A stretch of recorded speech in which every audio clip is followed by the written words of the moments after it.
Yung lahat. Parang hindi magandang umaga na iba. Magandang umaga po. Okay, may nagtanong bakit daw magandang umaga. Magandang umaga kasi sabi daw panibagong kinabukasan or new hope. Kasi yung mga kaibigan, mga negosyo po makikita nyo ngayong hapon. Alam po ba ninyo na negosyo makikita ninyo? Yes! Parang yung iba hindi alam, okay? Ano sinabi birthday, manonood ng sine? O, linawin ko lang ha, negosyo po makikita ninyo. Okay, sino po mga first timer? Pwede po makita ang kamay. Mga first timer, ngayon lang po pumunta. Sige, pwede makita ang kamay. Okay, palakpakan nyo naman po mga first-timer. Okay, welcome po to V-Mobile.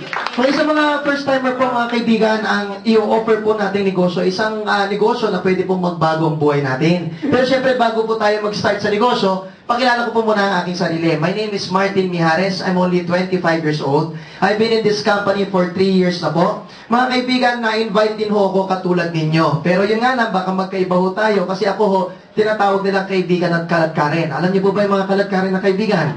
Mga kaibigan ko, saan na sumasama yung kaibigan ko, doon lang ho rin ako sumasama. Tama. Eh, nagkataon yung kaibigan ko na imbita, napasama ho ako, napakinggan ko yung orientation. Mga kaibigan, this was way back 2008. Nung napakinggan ko yung orientation, mga kaibigan, hindi ho ako kagad sumali. Siyempre, gusto ko muna ikwento sa inyo, paano po ba ako naengganyo sumali sa ganitong klaseng negosyo. Mga kaibigan, hindi ako sumali kasi akala ko nung una lukuhan ho. Kasi mga kaibigan, iba po kasi ang culture. Mga kaibigan, nung naupo ako dyan, grabe yung mga nag-iimbita talagang pumapalakpak talaga, yes! Gumagaya. Akala ko lukuhan ho. Mga kaibigan, hindi ako sumali. Yung kaibigan ko naman ho, originally na na-invite, siya po, tumuloy po siya dito sa V-Mobile. Mga kaibigan, gusto ko i-share sa inyo, ba't nga po ako naengganyo. Yung unang buwan po niya, okay? Ito po, September 2008, mga kaibigan, siya po sumweldo po siya ng 1,500 pesos. Mga kaibigan, talagang baliw na baliw siya sa 1,500. Mga kaibigan, talagang sinabi sa akin, tignan mo, check ko. Tignan mo, lalaki, mata niya, lumalaki. Mga kaibigan, hindi ho ko naengganyo. Kasi bakit? 1,500, sabi ko, mas malaki pa sweldo ng katulong. Tama po ba? So mga kaibigan, sabi ko, pag graduate ko, magtatrabaho na lang ako. Tama po? So sabi ko, ikaw na lang tumuloy, sige, magpalaki ka. Mga kaibigan, September, October of year 2008, mga kaibigan, siya sumweldo ng 4,500 pesos. Kung sa 1,500, baliw na siya, mas lalo naman siguro sa 4,500. Tama po? Mga kaibigan, talagang sabi niya, pinagmamalaki niya, pare, sumali ka na kasi ng V-Mobile. Sabi ko, pare, i-add mo yan dalawang yan, 6,000, magko-call center na lang ako. Tama? Kasi sa employment, papasok ka lang naman kinsenas katapusan, may makukuha ka ng sweldo. Tama po? Sabi ko sa kanya, ikaw na lang ang tumuloy. November of year 2008, mga kaibigan, siya po, kumita po ng 12,500 pesos. Mga kaibigan, nanahimik na ho ako. Bakit ho? Mga kaibigan, hindi ko tinitignan yung maganda. Lagi ko tinitignan yung butas. Lagi ko tinitignan yung pangit. Tama po? So mga kaibigan, hindi po ako naengganyo, pero nanahimik po ako. Bakit ho? Mga kaibigan, wala po akong trabaho. Okay? So mga kaibigan, hinayaan ko tumuloy ang kaibigan ko. Nakakagulat po kasi November, pagdating ko ng December, year 2008, siya po ay nakareceive ng cheque na 45,500 pesos. Mga kaibigan, yan na yung portion, hindi na ako makahinga. Alam niyo yung feeling na parang nakakaamoy ka ng pera? Mga kaibigan, huwag na tayo magpaka-plastikan pa. Hindi naman sa pagmumukha ang pera, pero kailangan natin ng pera. Do you agree with me, mga kaibigan? Yes. So ako, sumali po kagad ako sa V-Mobile. Sumali kagad ako, mga kaibigan. Lahat ng kaibigan ko, inimbita ko. Kaibigan, kamag-anak, kapitbahay, kabarangay, lahat inimbita ko. Good news, wala akong sumali. Mga kaibigan, ba't walang sumali? Ang Pilipino ho, to see is to believe. Mga kaibigan, ayaw ho nila ng ganitong klaseng negosyo. Sabi, mag-i-employment na lang. Ang sabi sa akin ng barkada ko, tama yung ginagawa mo. Kasi bakit? Sa employment, pag ikaw nag-employment, pag sinabi ng boss mo, 10,000 sweldo mo, kahit tumambling-tumbling ka, yan lang sweldo mo. Tama po? Hindi katulad sa negosyo, magsisimula ka maliit, palaki ka ng palaki. Mga kaibigan, first year in the company, gusto ko nang mag-quit. Kasi mga kaibigan, wala nga talagang gusto sumali. Sabi ko sa kaibigan ko, pare, mag-quit na ako. Ang sabi sa akin, hindi mag-quit ka? Di ba nanatinag? Tama po? Mga kaibigan, sabi, hindi mag-quit ka. Wala ka naman maimbita eh. Tama po? Sorry ako. Mga kaibigan, 5 pesos yan, ma'am. Okay? Mga kaibigan, ang maganda ko ng mga kaibigan, hinayaan niya ako mag-quit. Ang tanong niya sa akin, kung mag-quit ka, anong gagawin mo? Sabi ko, kung ano? Tama po.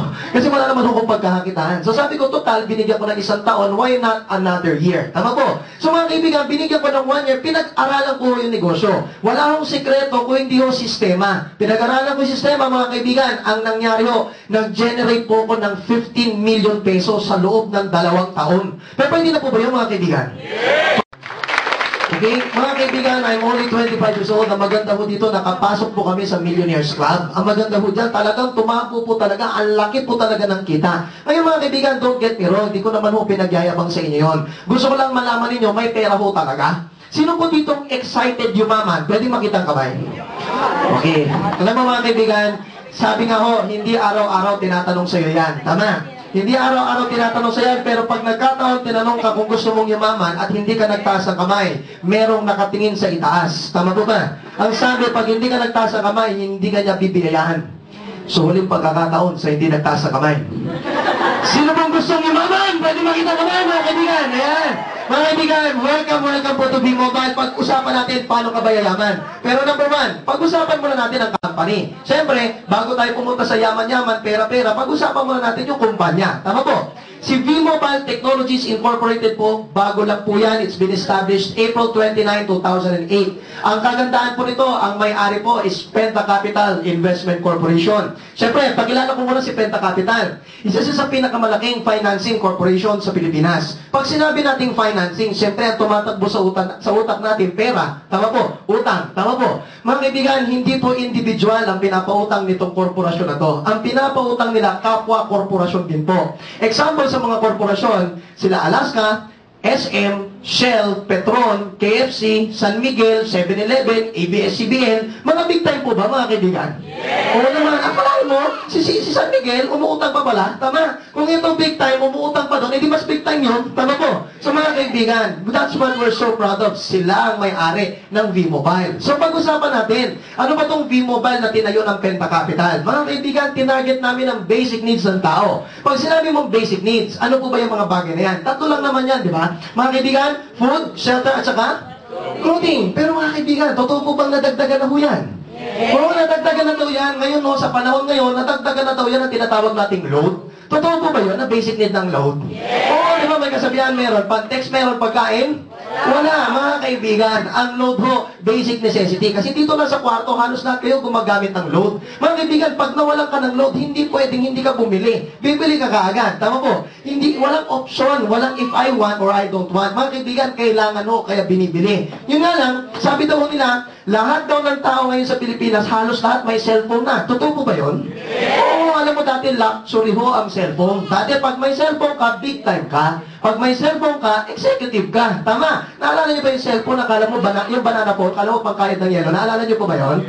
Mga kaibigan, pag ganong cellphone mo, bulgar na bulgar, big time ka. Tama. Kaso ngayon, sa panahon ngayon, hindi na ho ganon. Mga kaibigan, lahat ng klase ng tao may cellphone na. At 96% of the Filipinos population, gumagamit ho ng prepaid. Gumagamit ho ng load. Mga kaibigan, sabi daw ho nila, palaki ng palaki yung industriya ng load. Kasi dati ho, noong unang panahon, ang load ho pang cellphone lang. Pero ngayon, kumalat na. Nakarating na sa landline, internet, wifi, broadband. Tama po ba mga kaibigan? Lahat na may load. Okay, sino dito mahilig sumakay ng MRT? Pwede malaman? Sige na, taas ang kamay. Okay, tanong ho, sa MRT, mahaba po bang pila pagka rush hour? Yes, kung napansin mo may ibang tao doon hindi na pumipila, dire-diretso na ho sa tren, tama? Kasi meron silang tinatawag na stored value card. Yung card na ito, prepaid ho ito. Mga kaibigan, hindi lang yan. Kung nakikinig ka ng balita, siguro narinig mo na yung portador daw lalagyan ng SIM card. Narinig na po ba yun? Oo, pag wala ka ng kuryente, ibig sabihin wala ka ng load, tama po? So mga kaibigan, pag walang brownout sa neighborhood mo at bigla namatay yung ilaw ng kapitbahay mo, alam mo, wala na siyang load. So mga kaibigan, ganun mo kagrabe pag sinabi nating prepaid. So number one, pag-usapan natin, ano bang problema natin mga consumer? Number one, ang problema natin, kada text mo, palabas ang pera sa wallet mo. Nakikita niyo po ba? O palabas ang pera o, di ba? Kasi kada text mo, piso. Tama po. Kada NMS mo, kada tawag mo, palabas ang pera. Ang masakit, yung pera mo napupunta dun sa tatlong major network. Kay Globe and Smart. Na mga kaibigan, ang tagal ng ganyan ang proseso. Tama po. Pero sino dito sa kwarto gusto mapaliktad yan? Pwedeng makitang kamay. Kung sige mga kaibigan, babalik tayo natin. Mas maganda naman ata kung kada text mo, papasok ng pera sa wallet mo. Tama po ba? O mas maganda yun, kada MMS, kada tawag mo, kikita ka na daw sa load. Ang maganda sa lahat mga kaibigan, hindi ka lang kikita sa load, pati sa paggamit ng mga kaibigan at kamag-anak mo, kikita ka na rin daw basta gumagamit sila ng prepaid load. Let's turn the liability into an asset. Number one, pag-usapan muna natin, saan ba kayo nasanay bumili ng load? Iba dito sa tindahan. Tama po? Pag bumibili ka ng load dyan, to correct me if I'm wrong, no? Sabi daw nila, pag bumibili ka dyan, kumikita ka ba? Hindi kumikita. Hindi rin. Ngayon, mga kaibigan, kalimutan mo na lang ang tindahan. Tama mo ba? Why not? Maging parte ka ng V-Mobile, loadan mo sarili mo anywhere, anytime, with all prepaid products in the Philippines. Mas maganda po ba yan, mga kaibigan? Ang maganda ho, si V-Mobile nag-o-offer po ng lifetime. Okay, sino dito sa kanto mahilig sa discount? Sige nga, pwede makita ang kamay. O, alam mo lahat ng tao mahilig sa discount. Tama. Kung saan makakatipid, andun tayo. Tama. Ang kagandahan nga lang sa V-Mobile, mga kaibigan, di mo na kailangan bumili ng bagong SIM at bagong phone. Yung ginagamit mo ng SIM card at cellphone, yun na lang kung kailangan mo, re-register na lang namin yan, pwede mo nang loadan lahat ng network sa Pilipinas. Ang masarap sa lahat, may libre ka pang website. Yung website na yan, para makita mo yung updated products and rates. Ang maganda sa lahat, ang discount rate mo, 10 to 14%. Mga kaibigan, malaki na po ba ang 10 to 14%?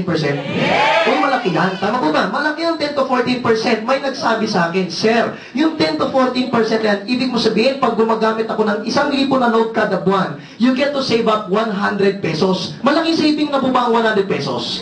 O malaking saving yun. Ang malupit sa lahat, mga kaibigan, may nagtanong sa akin, Sir, ang pinapakita mo, load. Sabi mo kanina, pwedeng yumaman. Tama. Mga kaibigan, pwede kang yumaman pag dahil sa idea na ito. Why not? Yung idea na ito, ipasa mo sa mga tao wala pang alam dito. Sa tingin ninyo, marami pang hindi nakakaalam sa V-Mobile. Yes! Oo naman, marami pang hindi nakakaalam. Every time na sinishare mo tong negosyo na ito, V-Mobile is willing to pay you 30,000 pesos per day.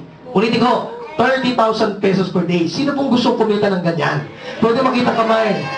Alam niyo mga kaibigan, ang 30,000 pesos per day, sweldo na yan ng isang manager sa isang brand. Tama po? Ito mga kaibigan, sweldoin mo kada araw. Mga kaibigan, ang maganda, 30,000 pesos per day ang potensyal niya. So kung 30,000 pesos per day ang potensyal, malamang malaki din ang puhunan. Tama po ba? Kasi sa labas, ganun o yan. Pag malaki ang kita, malaki ang puhunan. Tama? May nagtanong sa akin, Sir, gaano ba kalaki ang puhunan dito? Baka naman 1,000,000 ang puhunan, 100,000. Tama po? Mga kaibigan, ang puhunan, so unbelievable. Kasi mga kaibigan, it's only 3,988. Pwede na po ba yun, mga kaibigan? Yes! Sandali. Nakita ko yung reaction ng iba o sabi ng tsura ng iba.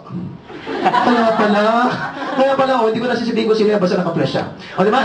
Mga kaibigan, sa halagang 3,988, okay, automatic na yan, meron ka ng negosyo. Sa halagang 3,988, hindi mo ibibigay sa akin o sa tao nag-imbita sa inyo, kasi hindi tayo racket. Ang 3,988 mo, bibigay mo dun sa 19th floor. Bibigyan ka ho ng bayong. Pamilyar ba kayo sa bayong?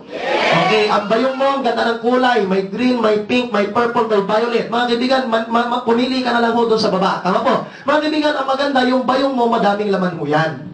Ang laman yan, 2 tarpaulin, 3 SIM card, may laman na 20 price list, 20 quick guide. Ang maganda sa lahat, meron kang access card. May nagtanong, Sir, ano naman ang access card? Ang access card ho will serve as an extension of your lifetime discount on load. So, ibig sabihin ganito sistema niyan. Ma'am, pag sumali ka sa V-Mobile, ang problema natin, ikaw lang magkaka-discount. Tama po? Ang gusto namin, kaibigan mo, kamag-anak mo, anak mo, asawa mo, lahat ng kakilala mo na gumagamit ng load, ma-experience din ng discount. Okay lang po ba yun, mga kaibigan? Yes! So, mga kaibigan, may tinatawag po tayong access card. Ang access card ho na ito, lifetime po ito na account. Ibig sabihin, mga kaibigan, pag ito kinuha sa'yo ng kaibigan mo, matik, may discount na rin siya sa load. Ang masarap sa lahat, mga kaibigan, merong registration fee po ito. Ang registration fee po nito is 250 pesos. So, mga kaibigan, kung 250 ang isang mga kaibigan, lifetime na po yun, sulit po ba ang 250? Yes! Oo naman, sulit yan. Kasi ibig sabihin mga kaibigan, kahit mawala mo cellphone mo, kahit walang laman yan, hindi po nagsasara.